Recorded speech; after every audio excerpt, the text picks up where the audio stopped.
Welcome to On the Point Podcast, a podcast for all things Overwatch with a heavy focus on League, discussing roster moves, weekly matchups, and a 2-week break that I think we all kind of needed.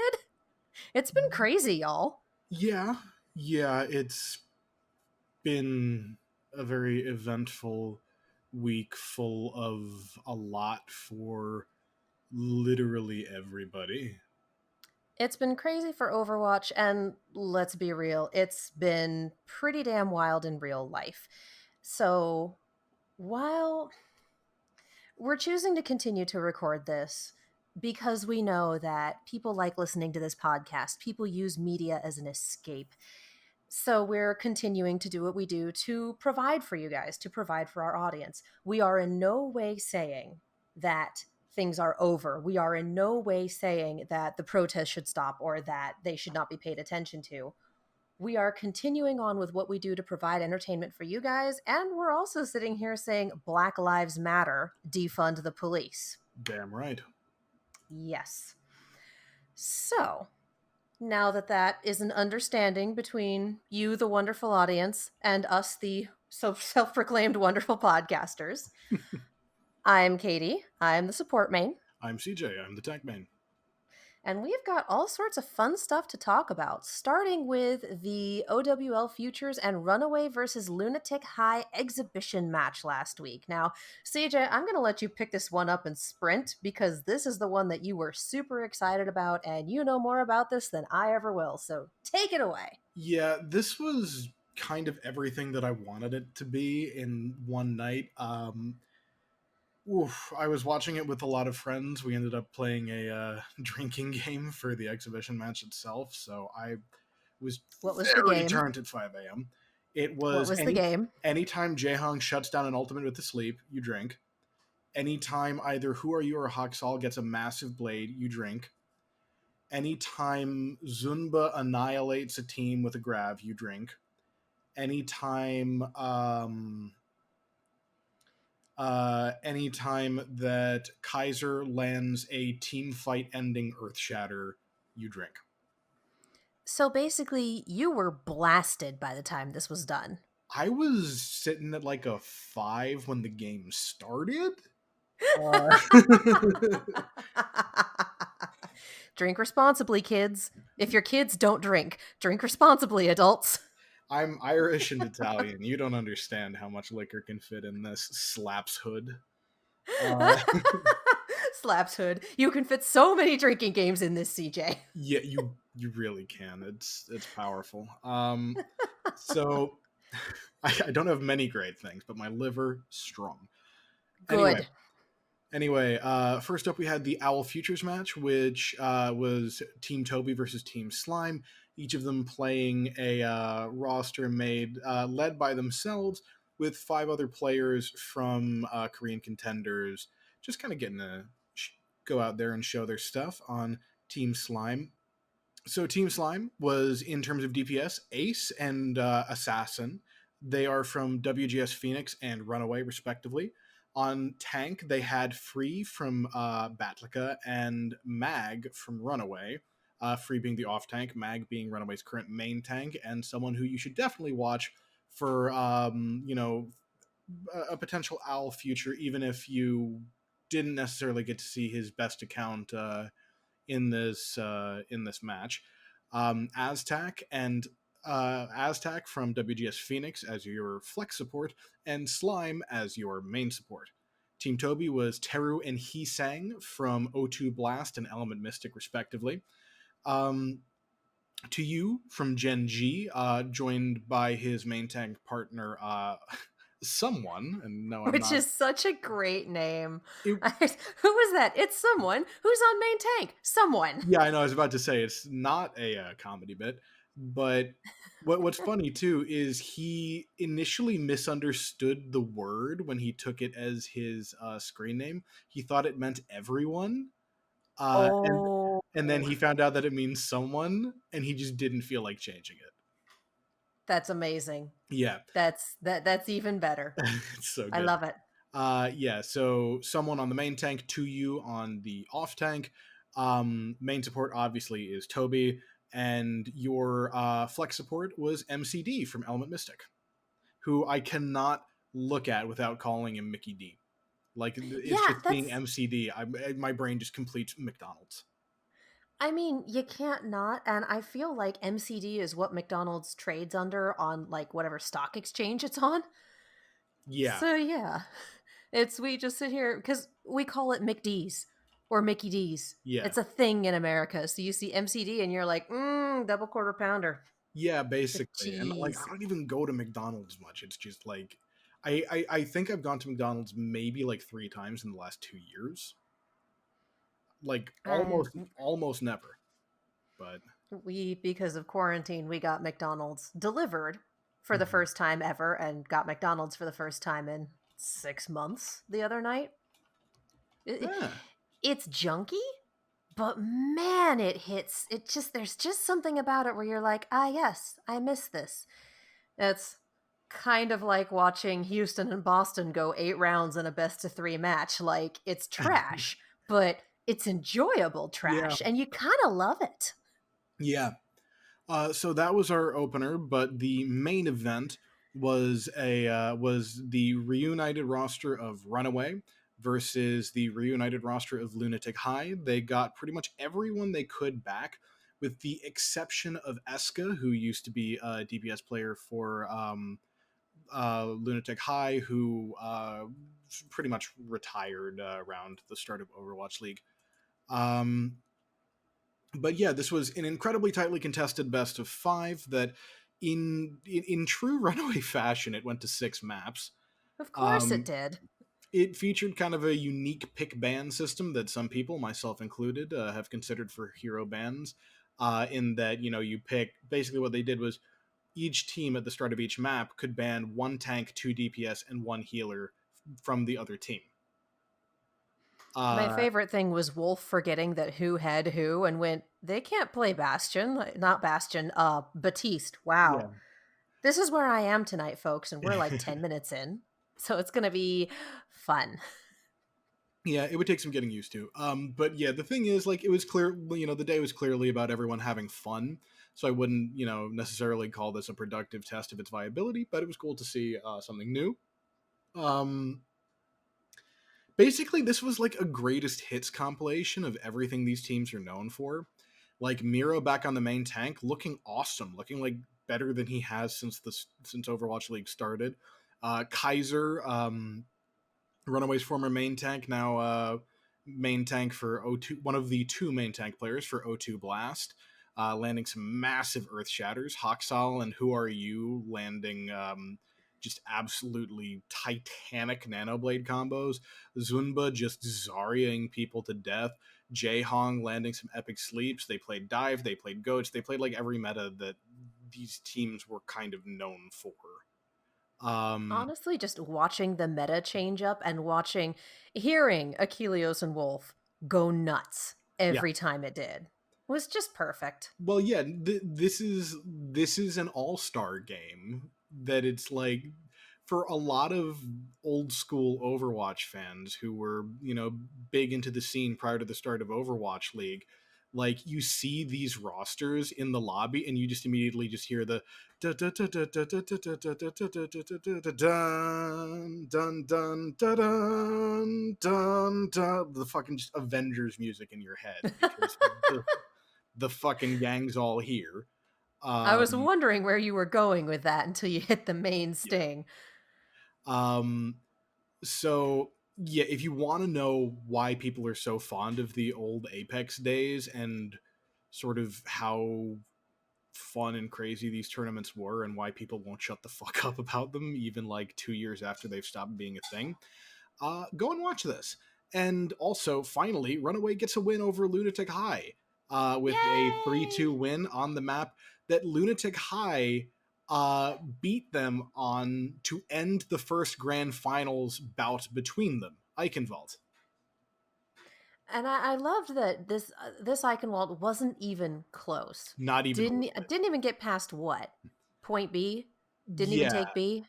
And the thing Didn't is, even hit the it bridge? didn't, like last time it ended on point B too, although on the other side of the bridge. But yeah, it was very poetic in that way, especially because it's, they have Runner and Kaiser back in there, who haven't been a part of Runaway in a player sense for a very long time. So this was, a really feel good moment all around.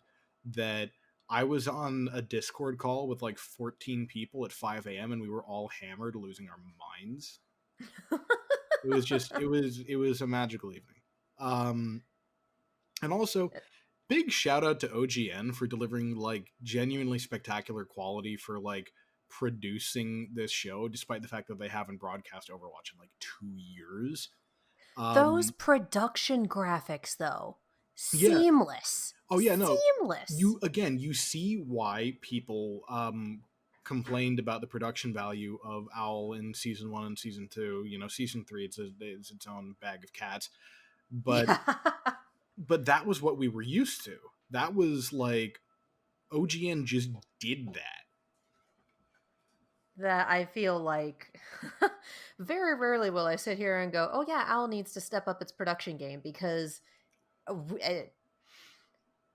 matches are hard enough to produce as Oh, it is. And, absolutely. that's not something you say while everyone's in quarantine and we are all just doing the best we can with what we have. Oh, And I absolutely. Yeah. say that who works from home 8 hours at my sofa at the coffee table. So we don't all have optimal setups. But seeing what's possible in a professional setting when everyone is going full speed, yeah, I think the Owl's production team could learn a thing or two. Just the decision makers who make the design calls could learn a thing or two. Oh I yeah. think the The people with the boots on the ground are doing an amazing job. also You're the doing great, sweetie. We love you. music choices are so good. They are. Also, if you've ever wondered why people will meme like about Apex, they'll say, "I get it." You finally would have gotten to hear that music. Yep. It's In much the and same way that we all kind of chant Jeff, Jeff, Jeff during that one song. mhm. Mm-hmm. It's yeah, it's just So, good. yeah.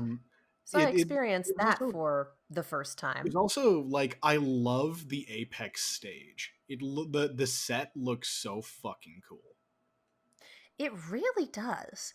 And I know we don't have a lot of dedicated to one team or dedicated to one esports arenas. And for those going, what about the Blizzard Arena? The Blizzard Arena was built on a soundstage. It was sadly not permanent, and I'm not sure it was ever intended to be.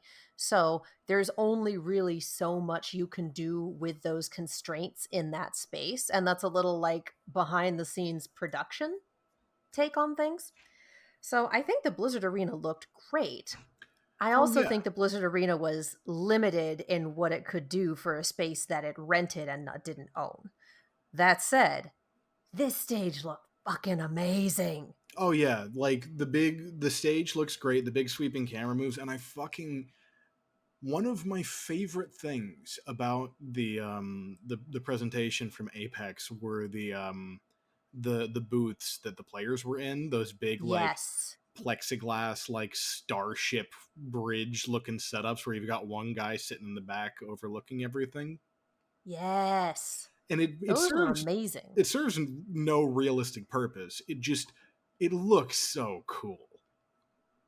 Oh yeah, no, I absolutely love that. I wonder if there are no fans in the arena at that point because of social distancing and quarantine. Oh, those But booths were there in the Apex days. no, I know. Oh, yeah. What I'm getting at is I wonder if it provides any measure of Oh, soundproofing. it does. Yeah, like I was talking about like the booth does provide a genuine purpose, and that's why in a lot of other esports, the booth is a pretty standard thing. If you look at a lot of Counter-Strike tournaments, a lot of StarCraft tournaments, they have soundproof booths for that particular reason. What I meant was having the sixth person sitting up and behind everyone. Oh yeah. No, but that's hysterical. That's Yeah. like captain of the ship madness. Yeah, no, and that was usually it. It was usually like the shot caller sits back there. Nice. Yeah. So just capital A aesthetic. Yeah, and I love it. It looks so Yeah. fucking cool. So this was, I would imagine, a lot of wonderful nostalgia for those who cut their teeth on Overwatch competitions on Apex. And it Absolutely. was a fun and interesting introduction to a brand new world of Overwatch for those of us who started with League. Yeah. And it was, I think honestly one thing that's worth noting is these guys fucking went. These were legitimately really good and entertaining games. Oh, yeah, absolutely. Like, it doesn't have to have the Overwatch League seal of approval on it to be a damn good game. Oh, absolutely. So definitely go back, check out the VOD, watch that. Listen to Wolf and Achilleos cast from their hotel rooms, which is hysterical to me, and I loved it. Yeah, but you could tell like how genuinely enthused and excited they were for every little bit of this. I am so, so happy that they are now our on the ground casters for the APAC region. As much as I absolutely love completely loopy Pacific Coast based casters being up at 1 and 3 and 5 in the morning to cast games and just being completely nuts. Like, Yeah. as much as I love watching sleep deprived Bren and Sideshow try to make sense of things, it will be really nice to have people there who are able to do it from their time zone and be cogent and not have to be quiet for fear of waking the neighbors because they're casting from home. I will miss that particular flavor of insanity, but I'm also very glad that Wolf and Achilleos are there and they're happy to be back in Korea. Like, good for them. Yeah, absolutely. Like genuinely, I'm very, very happy about every aspect of it. I think it's great for them. It's great for people just watching the games. Just, I'm all about it. Yeah. So, let's move on to the other big matches we had over the past 2 weeks, the Contenders Finals. Yes, not every scene is finished playing at the time of recording. The NA and EU contenders still have to wrap up. We do have a good sense of who the potential finalists will be. We're at the final four stage for each. Final four for North America are currently Third Impact, who have some familiar World Cup faces, though I don't think anyone that is more of a casual fan will recognize outside of that, outside of like Decod and Tayo, who Tayo played on Team Japan and acquitted himself very, very well every time. He's a fucking hit scan beast. And Decod, who is a main tank who has played for Team Norway in all three World Cups, and has also been kind of a mainstay in the North American contender scene for a long time. He was part of that team Last Night's Leftovers that nearly initially got signed by the Washington Justice before the whole Kate Mitchell snafu back at that point in time. Ah. So yeah, Norwegian main tank with an epic beard, my kind of guy. Yeah. Yeah. Team Doge, who, yes, their logo is exactly what you think it is. It's the picture of Sheeb, the Which is little, amazing. yes. And they're comprised of basically after Dallas Fuel released their Academy roster, Team Envy, the team decided to stick together and formed Team Doge. This does not in any capacity surprise me. No. It just So, doesn't. not at all. And so, yeah, Third Impact, Team Doge, Second Wind, and Triumph, who I actually casted in a tournament once back when.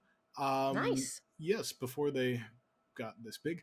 But only names that I think would jump out to people in terms of maybe recognizing them. Their coach, Fragon, was part of Team Israel in the 2017 World Cup. And then you have On main tank, a Finnish player by the name of Milky Man,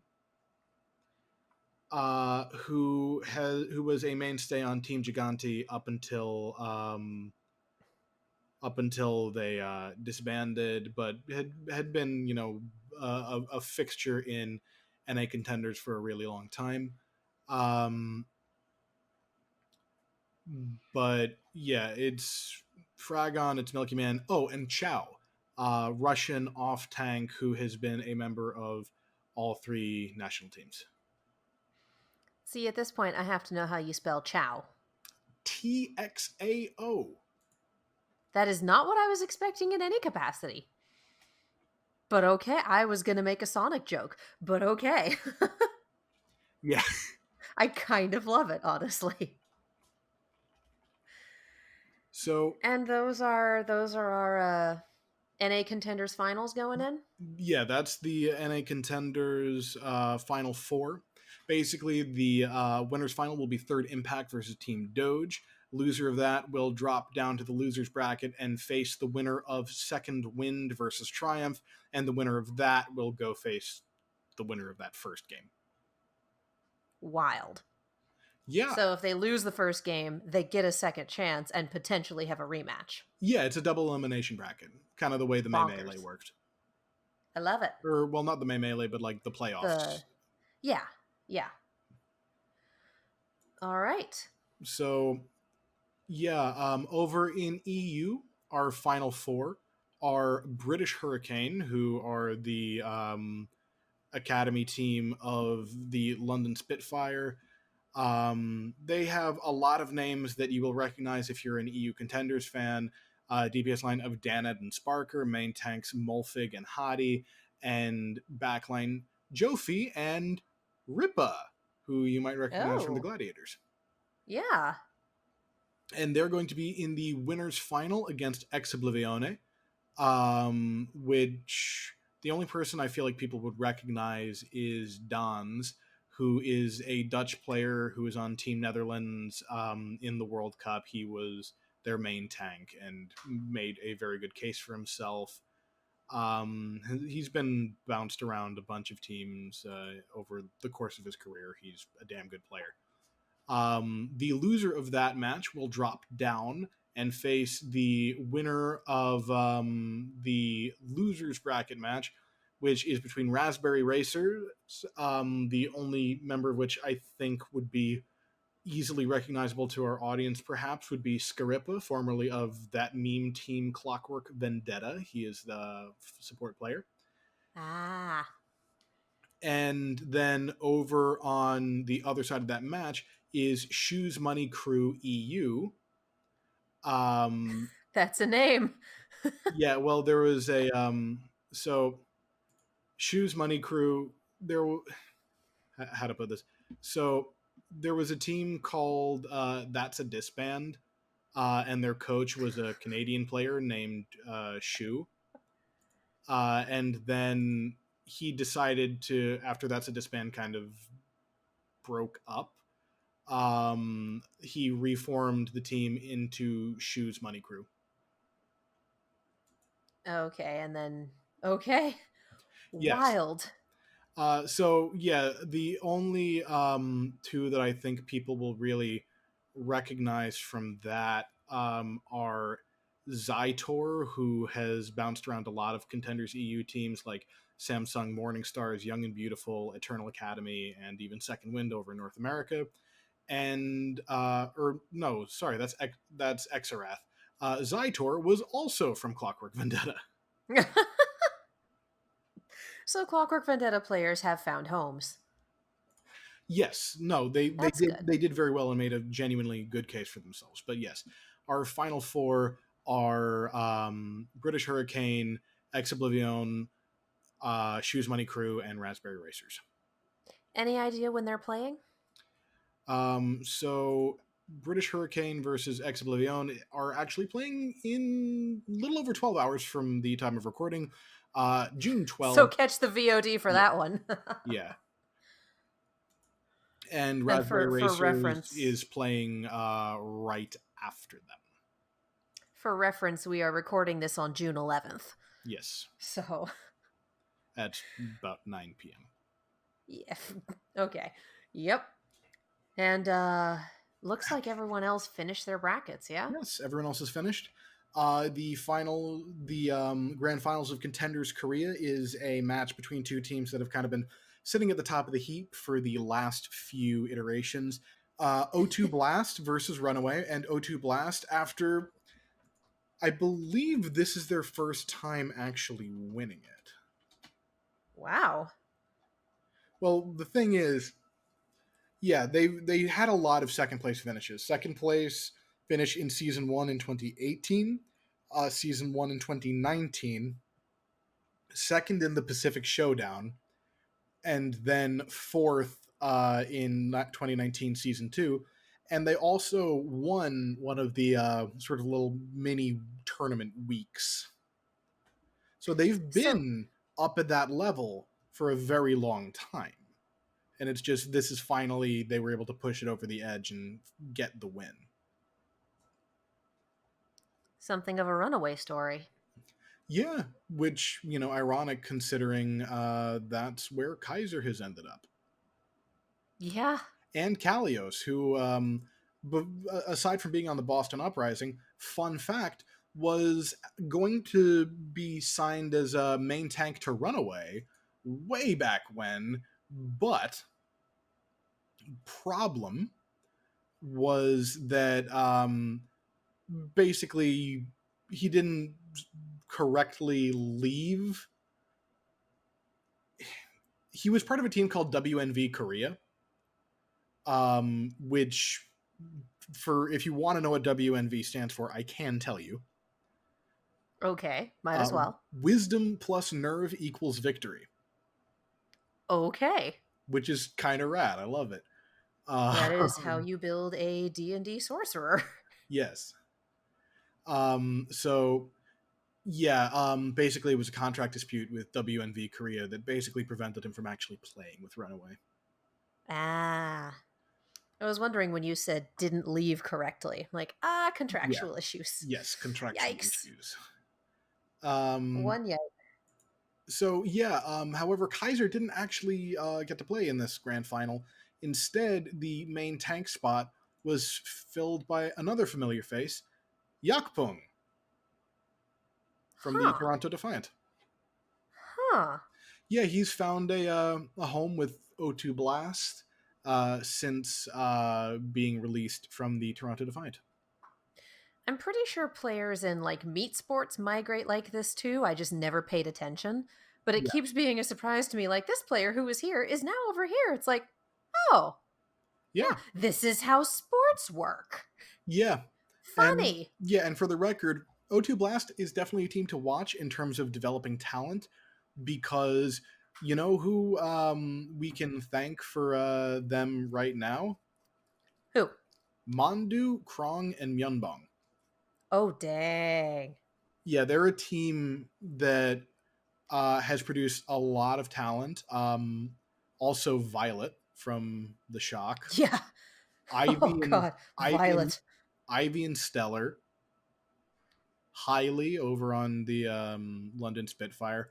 A lot of players have come through O2's various iterations. Wow. So they're basically a talent farm. The thing is, a lot of rosters in Korea have kind of filled that role. Like Runaway has built an incredible amount of talent, and so has Element Mystic. Like Element Mystic, just to give you an idea. So, Repel, Dako, Pokebo, Jekse, Guard, Fearless, Hanbin, Xe, Doha, as well as Coach Yang, who's with the Fuel, Rush, who's now the head coach of the Paris Eternal, and Coach Levi, who's a coach for the Dragons. Wow. Element Dang. Mystic was on a talent creating tear through late 2018 to the end of 2019. I don't have the best sense of where their current roster is, but they were like the heirs apparent to the Korean scene for a very long time. That is wild. Yeah, Fun. and also like WGS Phoenix, which is another one of the teams there. Um, they used to be like they used to be known as WGS Armament before like a partnership kind of switch up. And And we then they can were reborn as Phoenix through the Yes, flames. and we can thank them for Gargoyle and Carayan. I would like to thank them for Gargoyle Overwatch, Yes, um, who and is a horror terror. He's yes, good. He's scary. yeah, Runaway, who we have Lee Jae Gon, Gangnam Jin, Yaki. Though Yaki was a big name in Korean Overwatch since like 2017, he just finally, how to put this, Yaki was one of the he it wasn't quite to the level of Fleta, but he was a really good player on a team that was significantly less successful than they probably should have been. So, not quite the gaggery in his role. No, he was really really good. And like when he finally got to Runaway, he finally got a championship, and yeah. Nice. So, but yeah, Lee Jae Gon, Gangnam Jin, Yaki, Shui over on London Spitfire, and of course the entire season 1 roster of Titans, TZ, Kaiser, Coma also was part of Runaway for a little while, although that was very early in his career. He kind of hit his peak on Kongdu Panthera before he got picked up for the Shanghai Dragons. So, And basically, you can look at 2 or 3 really big teams from the Korean region as some of our biggest sources for what we now see Overwatch League talent.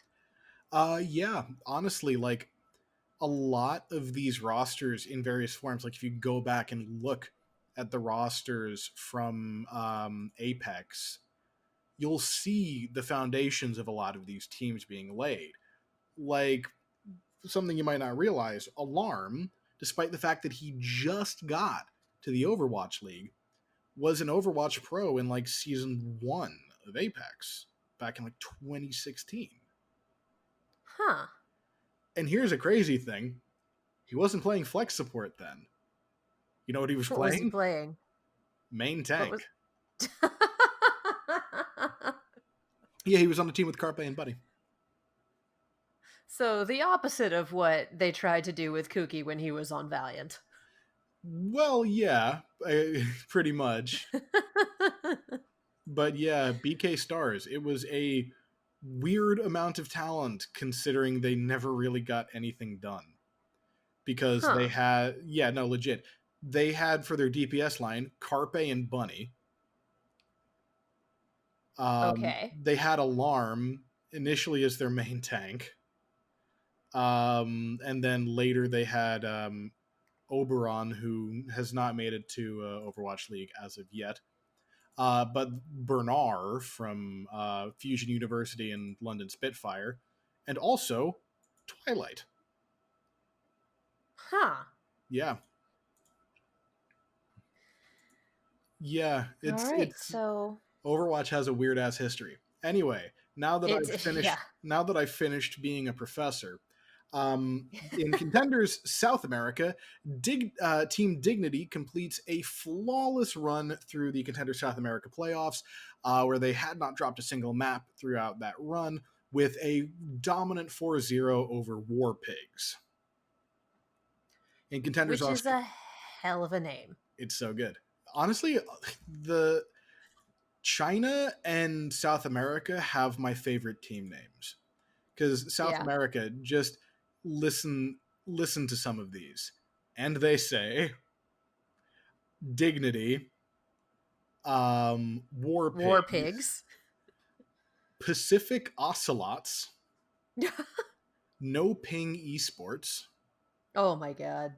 Yeah, they've had some really great ones over just the fullness of time. And Switching China, over to every ping esports, Australia. yeah, I was gonna say China has a team called Pokemon Max, which is like Pokemon. It's spelled like Pokemon, just with the E and the second O being flipped. Um, they also had my single favorite team name of any esports team ever in Hero Taciturn Panther, which sounds like a fucking Jaeger. It sounds like a poorly translated Japanese action movie, like from like yeah, It sounds like something they where they'd bring named it over and then they would fail to translate it correctly, so they did everything super literally and it just didn't take. it sounds like they named their team by whipping a dictionary to a passing helicopter and just like gathering the pieces that floated down. A little bit. I have to say, I've always been fond of last night's leftovers. That's a good one, but Hero Taciturn Panther, come on. Also, just It sounds like a mystery science theater movie. other It does. standouts. Other standouts. Big Time Regal Gaming. Okay. I like that one, but Energy Pacemaker. Oh, jeez. First Fabulous Fighter. All right. Legend Young Beyond. Miracle Team 1. We're Obviously, kind of running out of super clever ones here. obviously Miraculous Youngster. Yeah. Moss 7 Club, Not to be confused with S Club 7.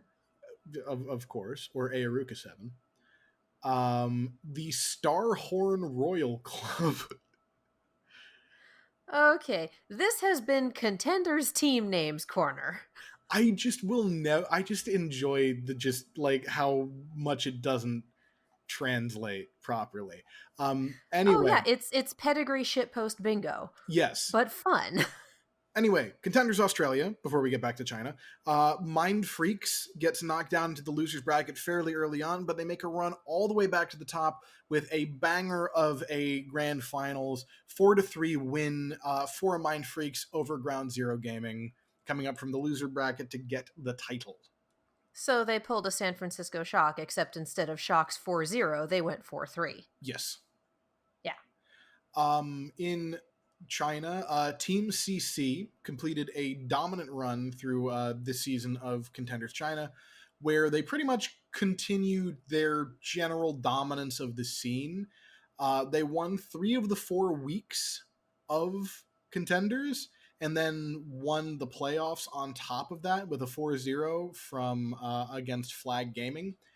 And finally, speaking of just fucking domination, Talon Esports won Contenders Pacific for the 4th time. Out of how many times? I don't know. I think there have been like 9. That's pretty damn good. Yeah, I've got to. That's a hell of a win record. Yeah, let's fucking check that real quick, because there's been one this year so far. And While then, you check that, how about I give them a word from our sponsor? yeah, do it. And then we'll come back. Yes. Multitasking. We are good at podcasts. As always, you lovely human beings, as you well know, this podcast is sponsored by Fred's BS, Breads and Spreads by Fred. My usual litany would be cookies and brownies and jam. Oh my, but right now he is doing only cookies, but they are some of the best cookies you will ever have. They're brown sugar buddies, is what they're called. They're like a cross between a molasses cookie and a spice cookie and a ginger snap. They are incredibly flavorful and they are chewy. And now that we are getting into those really hot summer months, for those of you in the Northern Hemisphere, for those of you in the Southern Hemisphere, they go really well dipped in hot drinks in the morning. So you know. But we're hitting summer. It was 95 degrees yesterday out here in LA, which is stupid considering it's only just June and it's gonna get crazier from here. But it's gonna be a hot one. like 7 inches from a midday sun. So the best thing you can do with Brown Sugar Buddies from Fred's BS is get your favorite flavor of ice cream and make an ice cream sandwich. Because these are not the kind of cookies where you bite into them and they'll crumble and then you lose your ice cream. These are nice chewy cookies that will stay around the ice cream. They will stay in place. They will bite exactly where you need them to, and they are so unbelievably good. So make yourselves ice cream sandwiches with Brown Sugar Buddies from Fred's BS. Everything is fresh, never frozen, except for the ice cream, but you have to provide that yourself. Everything is made in small batches for those wonderful fresh flavors. You cannot find these cookies in stores. You can only get them from Fred's. So head over to fredhebakes.com, Fred He Bakes, because that is what he do.com, and use coupon code on the point for 20% off your entire order. Fred's BS. Treat yourself because you deserve it. So how many Contenders matches have there been? So there have been 7 Contenders Pacific tournaments, and they've won 4 of them. Damn. And with different rosters. Wild. Yeah. So now we have our answer, and our answer is more than half, and Talon Esports is a terrifying juggernaut to be contended with. Did you just call them a Juggernut? I think so, yeah. I tried, and therefore no one can criticize me. No, but that should be the episode title, A Terrifying Juggernut. Yeah. On to the news! Yes! Signings! Departures! True love, marriage. Stitch. It's what brings us together today. No, it is not. Overwatch. Overwatch is what brings us together today. So we'll start off with the current Overwatch League dumpster fire in terms of roster and staff situation. The Washington Ouch. Justice. Ouch. Am I wrong? I mean, let's be real. I don't think they're as bad as Titan's whole drop everything and try again thing. That was why I said current dumpster fire. Legit. Carry on. So, basically, what has happened is Stitch has signed on to a long-term contract.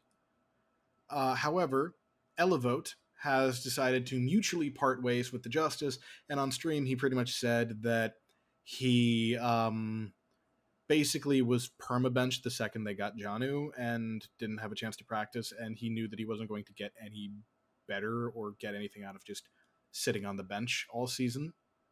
Yeah.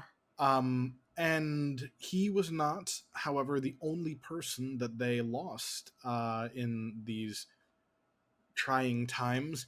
They also lost John Galt, their head coach, formerly of the Los Angeles Gladiators. So this is just not a good time to be the Justice. No, and it makes me wonder what the fuck is happening. Well, sadly, we don't have any insight into that, and anything we could possibly say would just be unsubstantiated rumor, like entire shaker of salt rumors. So, I would like to award the team 1 yike. Yeah. And yeah.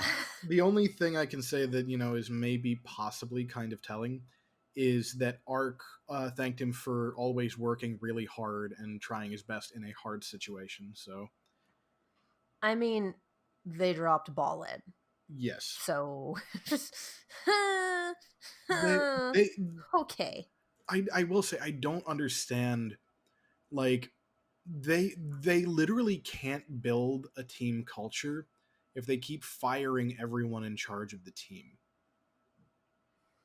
I don't know what they want. I don't know what they're looking for, and that is probably under lock, key, and NDA, so we won't know until or unless someone either makes an announcement or breaks their NDA.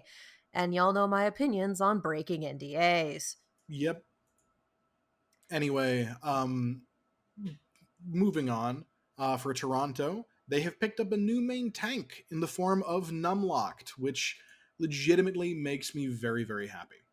Because Numlock is a ridiculously talented player who has never really gotten, I think, a fair shake at the Overwatch League.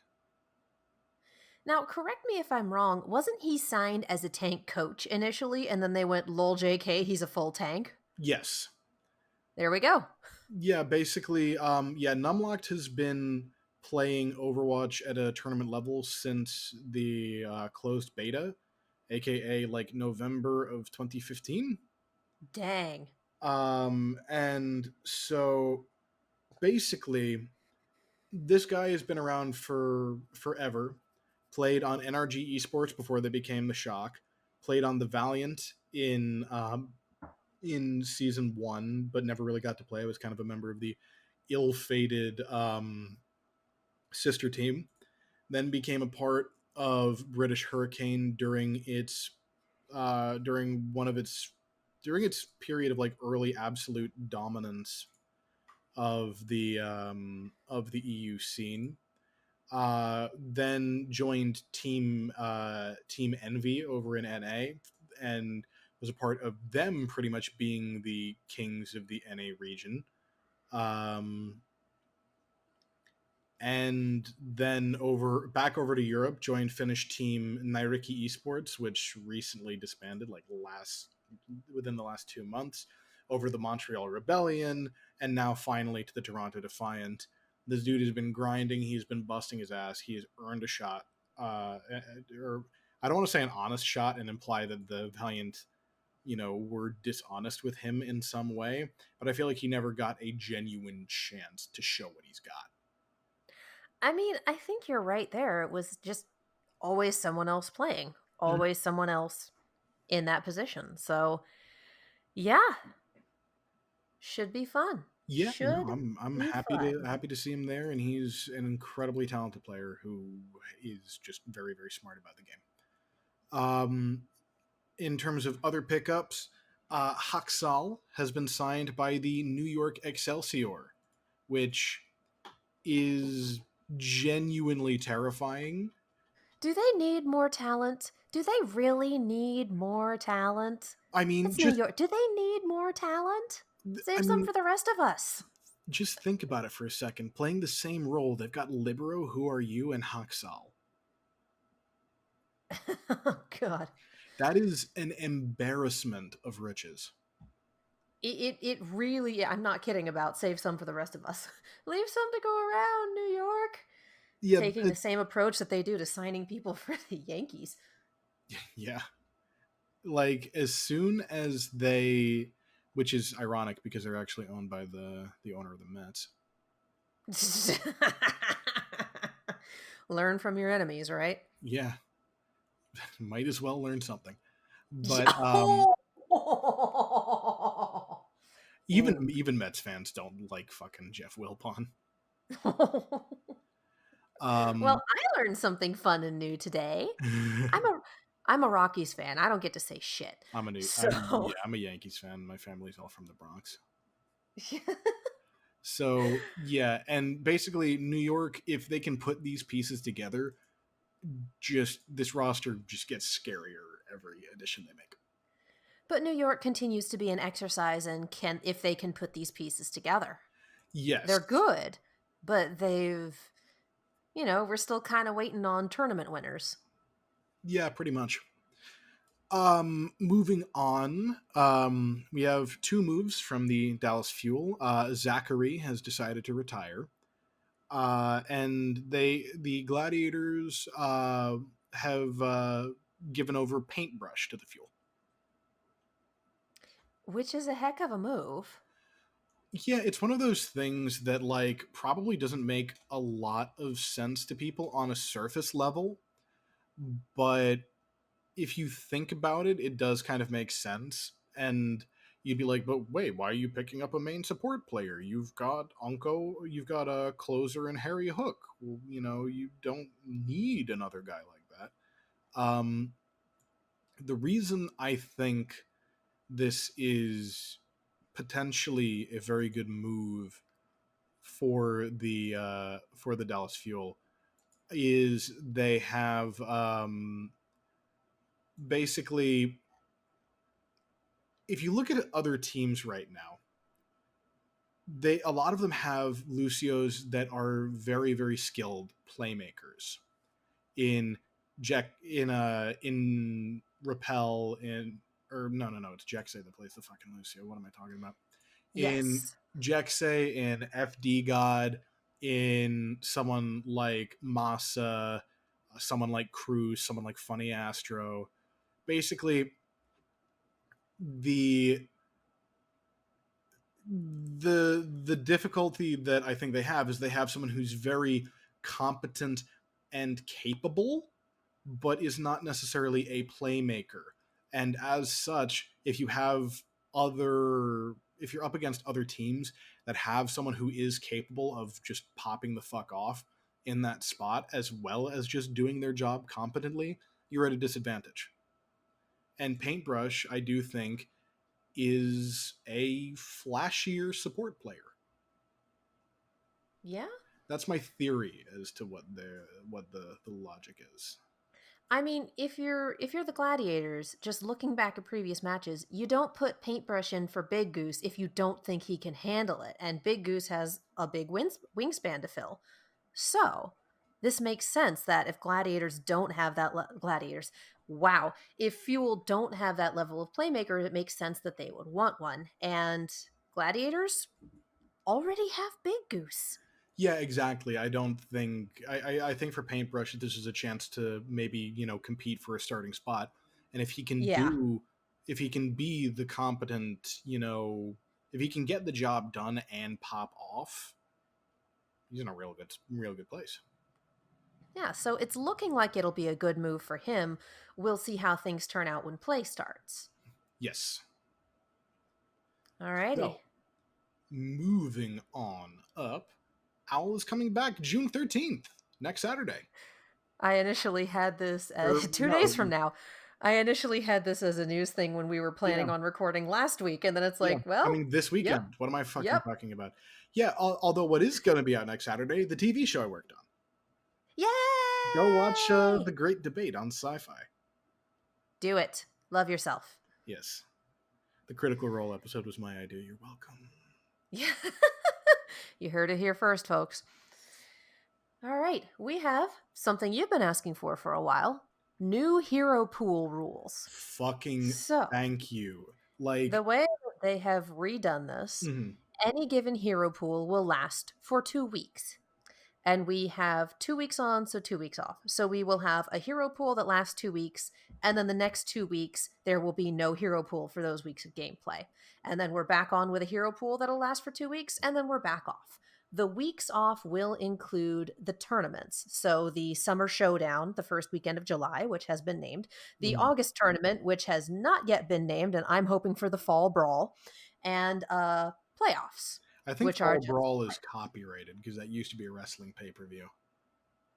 damn it. I don't know if it's still copyrighted or trademarked or whatever the fuck the Oh. appropriate legal thing. The Autumn Assault. I don't know. Uh, I'm sure we can come up with all sorts of ridiculous fun stuff. And then Overwatch League will be like, we've had that name figured out for like 4 months, and it's this, and it's something that none of us ever considered. Okay, yeah, Like, Fall Brawl is trademarked by the WWE. oh, butts and a half. Well, that's because it's good. Yes. Yeah, but they came up with Summer Showdown, and this is not something that, I don't think that was in anyone's predictions for the names for the July tournament. Mm-hmm. But then again, we were all going with, oh, based on the month, like May Melee. So yeah, so I wouldn't be surprised if they come up with something fun. Yeah, no, I'm sure So they'll figure something out. that's what we've got for hero pools. Give people a little more time to, you know, breathe. And it Yeah, makes me wonder if the next week's hero pool will be announced at the beginning of the week of the tournament. So that way, teams after the tournament's done will have more time. yeah. I will say right now, this first week's hero pool is going to we're not going to see much difference. Yeah, I'm a little disappointed in this week's hero pool, not gonna lie. But And we'll get there when we yeah, get to I'll predictions, I'll tell because, you why. yeah. But let's talk for a moment about the Summer Showdown. Yes. There isn't quite as much to be said. It's going to be played July 4th weekend, But the qualifier match, the 12th and 13th seed qualifying match for the NA region, will be held on Sunday, June 28th. Thank God. We all remember day one of the May Melee, and that was just too much. It was a long boy. It was too much. It was too much even for me, and I like me some Mm-hmm. Overwatch League, and I was just like, I can't. I'm dying. Aside from that, we are looking at the same setup as the May Melee in terms of rule set, in terms of how the brackets are set up, how teams are chosen, etc., etc. It's basically Control C, Control V in a different week. But I'm down. Yeah, I'm very Should on be board with it. interesting. Yeah, so I'm looking forward to this. Tournament was a lot of fun. So yeah, but before that, we have 3 weeks of normal play, two of which will be subject to this coming hero pool, and one Mm-hmm. of which will just be whatever the hell you want. So yeah. Though before we get into that, we did get sort of an update on the. So for those of you who have followed the tier two scene, Overwatch has what they call the Path to Pro, and we finally got a Path to Pro update for 2020, which I'll be real is both. There's some stuff that I think is an unmitigated good, and then some stuff that just hasn't necessarily changed anything. First off, one thing I do want to say is so, yeah, one thing I want to say as an unmitigated, genuine, awesome thing third party tournaments are back, Yes. which is just, I think, a huge thing that will create opportunity within the scene and give them a chance to and give players a chance to compete and make a name for themselves and make money that's not just necessarily tied to contenders and Overwatch to contenders, which is there are big gaps between contenders seasons, and you're not making nearly as much money as you are in Overwatch League. Yeah. So this gives you a little more opportunity to play a little more often, show off a little more often, and prize pools. Yeah.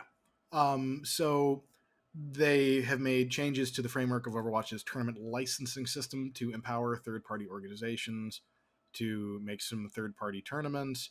Main goal of this is to give fans and players more events to compete in and enjoy. And I think that that's just a good thing. Um, However, Contenders 2020 and the changes that they've made, um, they said that they said that they want to find more consistent ways to support the tier 2 scene and improve the quality of broadcast and all that, but they well, first off, they canceled the Atlantic and Pacific showdowns because of COVID-19, which good, that's kind of what you need to Yeah. happen. Yeah. um Yeah. so the Path to Pro team is going to double down its efforts to support China, Europe, Korea, and North America, which Blizzard has kind of stated that they're the primary regions that have produced like the most big name talent and have kind of had the the most large and engaged fan base and all that.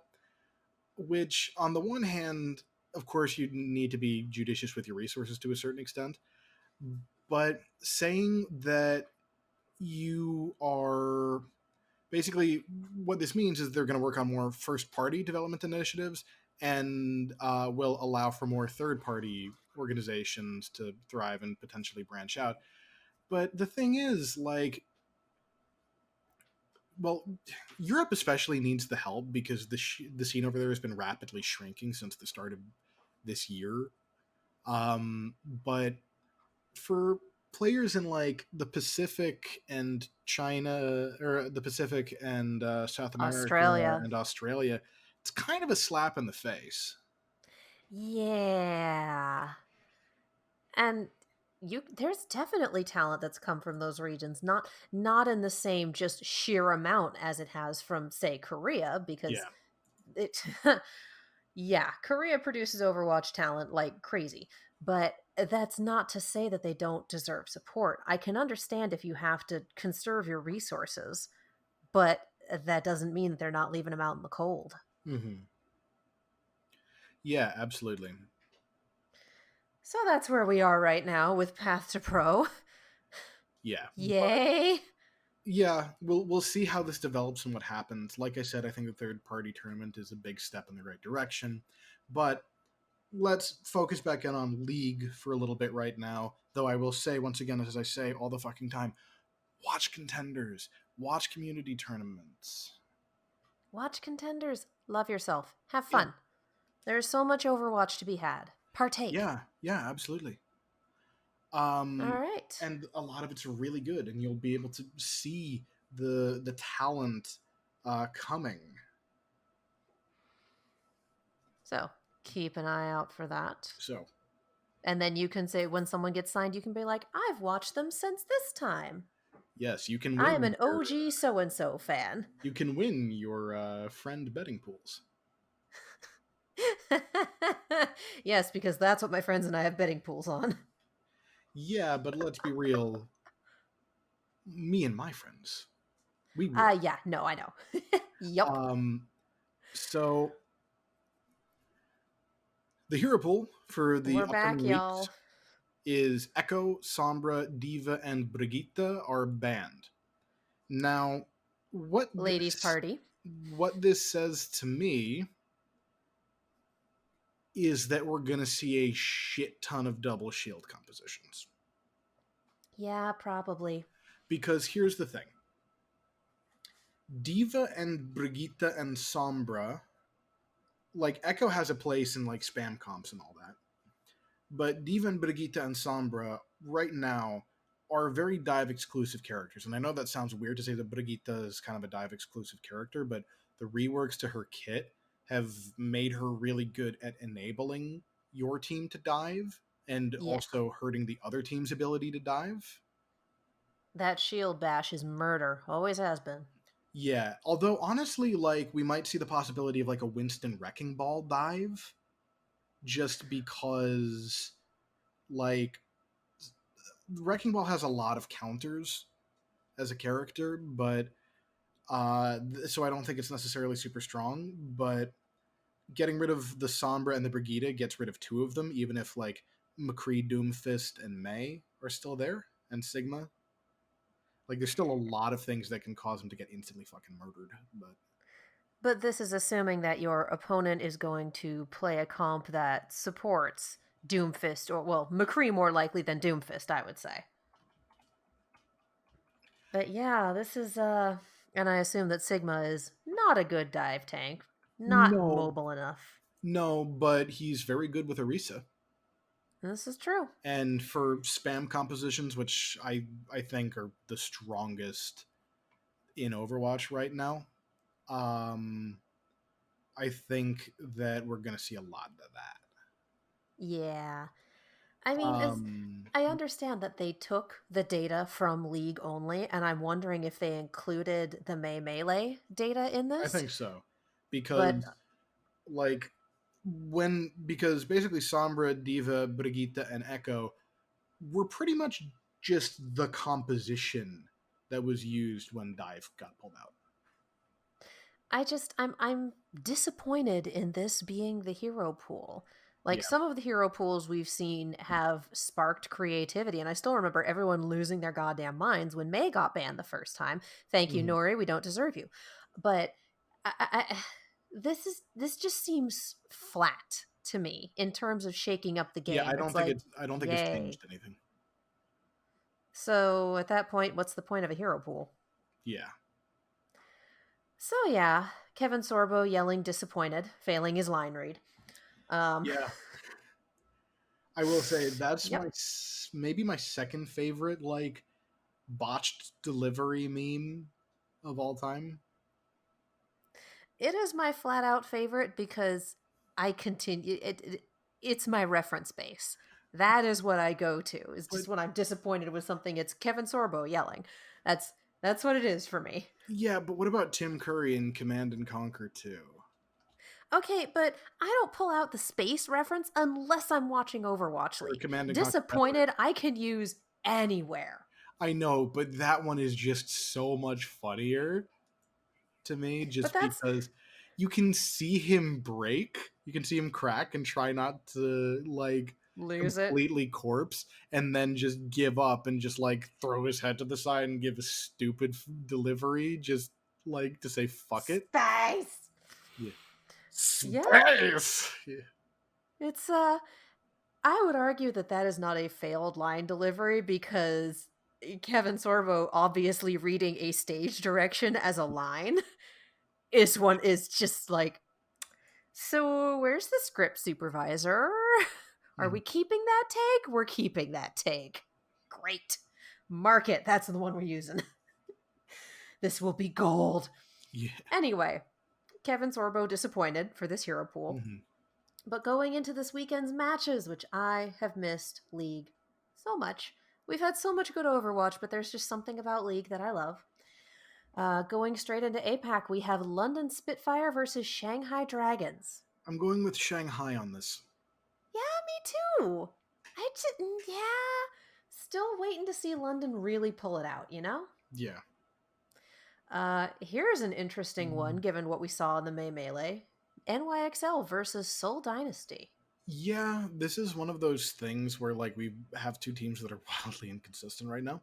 Yeah. Um I want to say the Seoul Dynasty based on how they looked in the tournaments. But the thing is, we've seen them just completely flip flop week by week, and they choked really hard against Shanghai. And while New York has the new piece in Haksal, their problem has been integrating new. Actually, I'm going to go with New York because of what we saw in the tournament. Yeah, we saw Seoul go crazy in the tournament, but you're right about them being consistently inconsistent. Whereas New York, what we saw in the tournament, they didn't choke, they didn't heck it up. They were just consistently outplayed by an incredibly good team. Like, there is no shame in losing to Shanghai when Shanghai is playing like that. no, not at all. And I'm not saying that there So, is. I'm just saying oh that no, Seoul no. showed up more competitively, even if ultimately they just urinated away the last four maps. I mean, Part of it is, saying there's no wrong choice yeah, here is kind of disingenuous because obviously one team's going to win and one team's going to lose. But in terms of just applying logic and playstyle and record and whatnot, there's not really a wrong choice here. yeah, and I think I might go in New York as well. Yeah, so It's kind of a risk bet, but fuck it.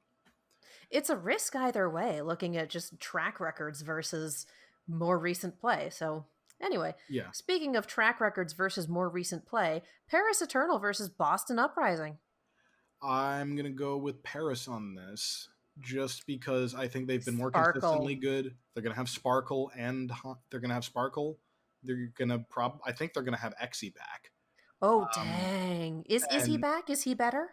I think he said that he was trying to come back around now. Let's find out. All right, I'm gonna pull up some social medias and see if we can find anything about that on their Twitter because I feel like that is something that they would announce.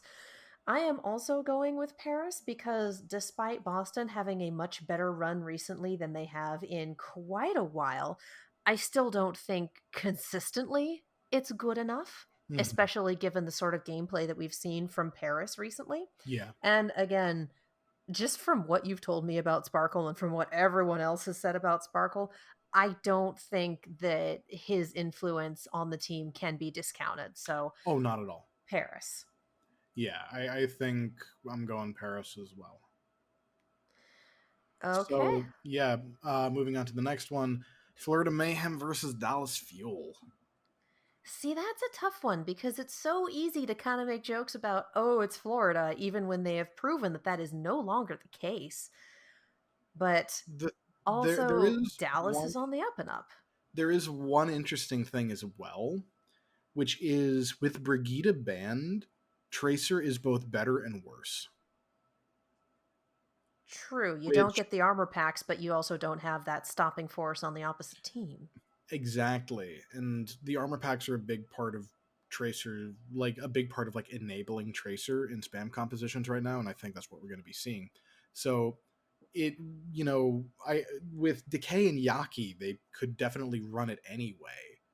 Um, but this is an incredibly interesting match to me because I place them at a very similar level.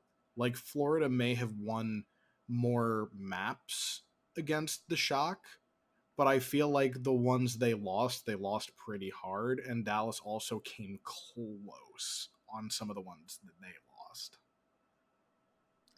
Like this Yeah, is a so this really interestingly even matchup.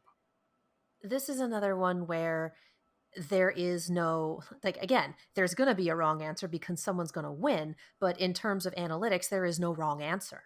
There is no Yeah, incorrect choice because they're both very good teams. I'm gonna go with Dallas. I'm going to go with Florida. Yeah, I can't I can't talk up Gargoyle Overwatch and then not put my money where my mouth is. I'm going to go with Florida. for sure. Like, and it's a totally viable pick. Like, I can. This to me has the potential to be a coin toss. Oh yeah. Uh, Speaking of yeah, Atlanta Reign versus the Gladiators. I'm gonna go with Gladiators on this one. Hard same. Like, the thing is, Atlanta Reign, I want to see them turn a corner, and I think if they do, they'll be able to get this win. The thing is, though, they've got remarkably little tangible success for the incredibly stacked roster that they have.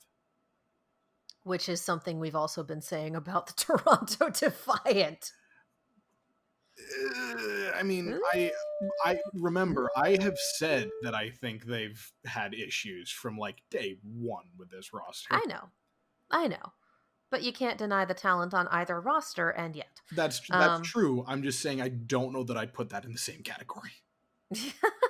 I have never been able to divest the two. I just haven't. Something about the color schemes. Just the way I look at this, Hmm. Atlanta's good. Glads are better. The thing is, though, the Glads have looked on shakier footing the last couple games, but again, the culture that Deepay has built, the talent of these players, you cannot count them out. Yeah, and I think they pulled it together fairly well during the May Melee. Yeah, agreed. Yeah, as opposed to losing to Boston, which was just like, what happened? So yeah, I'm going Glads for that one. I think they're Yeah. the better team. All Here we right. go with Fusion versus Houston Outlaws. Look, I love my boys, but also Philly. Yeah, just Philly. I would love to see the Outlaws show up and run train. I would. It's a Bill Engvall bit. That's not gonna happen, but that'd be awesome. yeah. I think Philly outguns Houston on a lot of positions and have generally looked to be the cleaner, more well coordinated team.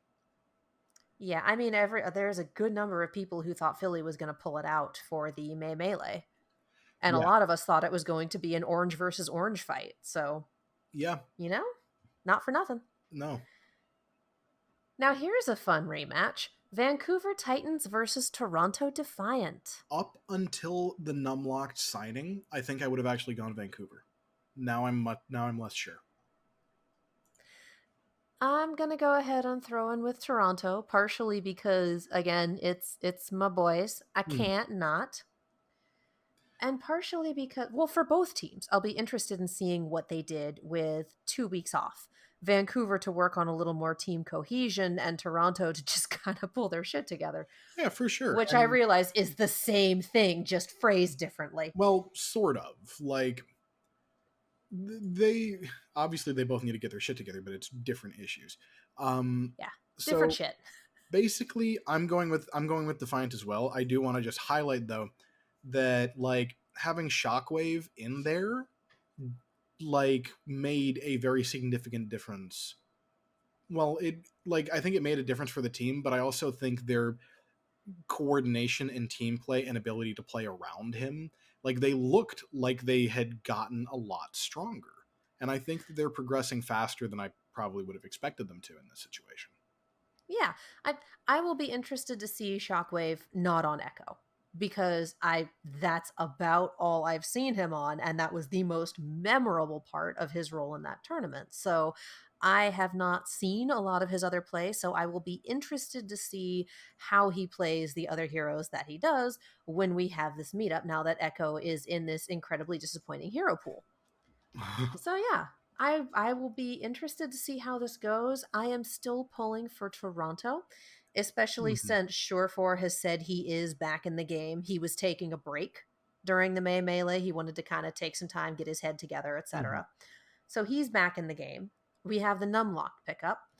And yeah, Yeah, onward and upward with Cruz as well. yeah. I think that their roster just looks stronger right now, and if they can play at the level that they did in the May Melee with the new addition of Numlocked on the front line, I feel really good about where they're at. So it's a rematch for the battle for Canada. Yeah, and I expect it to be another Toronto victory. I think Vancouver will look better, but I also feel like Toronto is going to level up Yeah. as well. And And so, I mean, finally, if they both look better, then you yeah, go with the same winner as last time. exactly. And And finally, finally, we have red versus blue, the LA Valiant versus the Washington Justice. I am going Valiant. Valiant, absolutely Valiant. There's been less upheaval this year. We Yeah, had all the upheaval at the beginning, and then we've been fairly steady.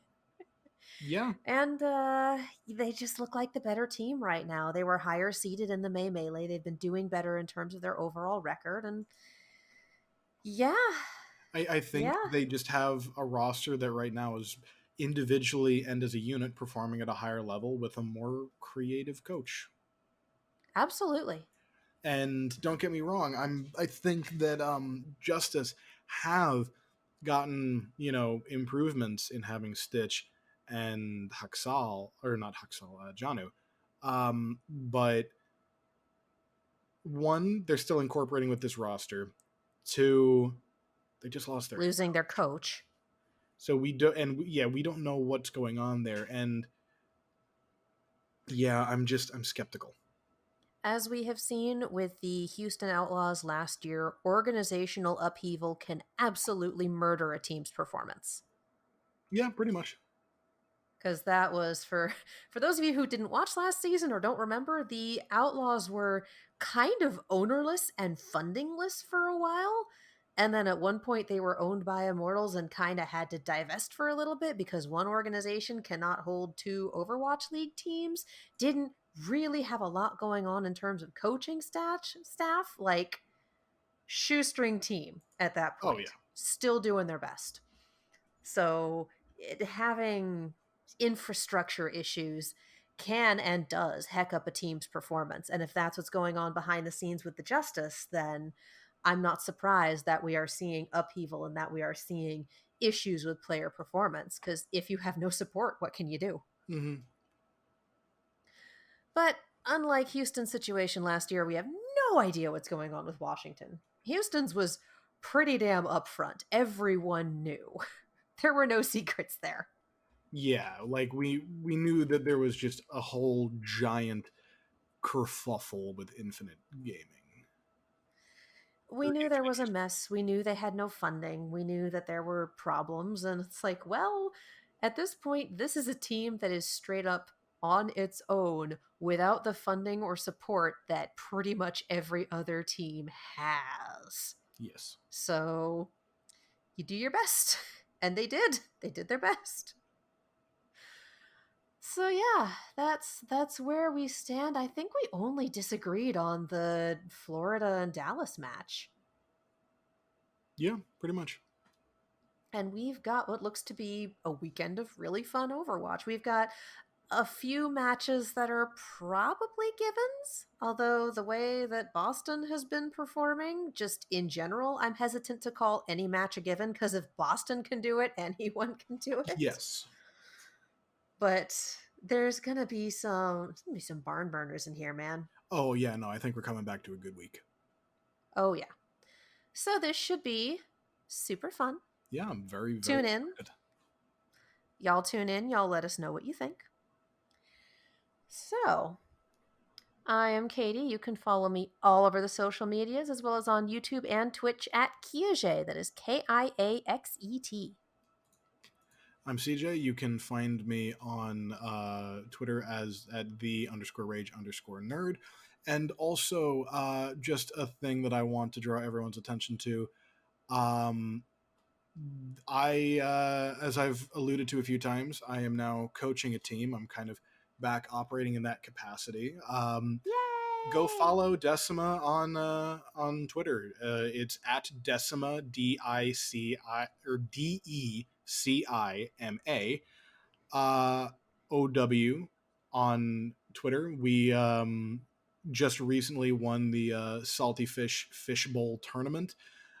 We have a victory at Elo Hell's GGNA tournament as well, and we're just getting ready for the next tournament. Tune in, watch, follow, have a good time. Absolutely. And of course, because we do want to save the very important, very relevant things for last, because this is what we would like to leave you with. Stay safe. If you are able to stay at home because of COVID-19, stay at home. Support your essential workers. If you are an essential worker, thank you so, so much. Make the best decisions you can in the situations you're in. Wear a mask. Always wear a mask. I don't care what anyone else says. Wear a mask. And of course, support your protesters. Defund the police.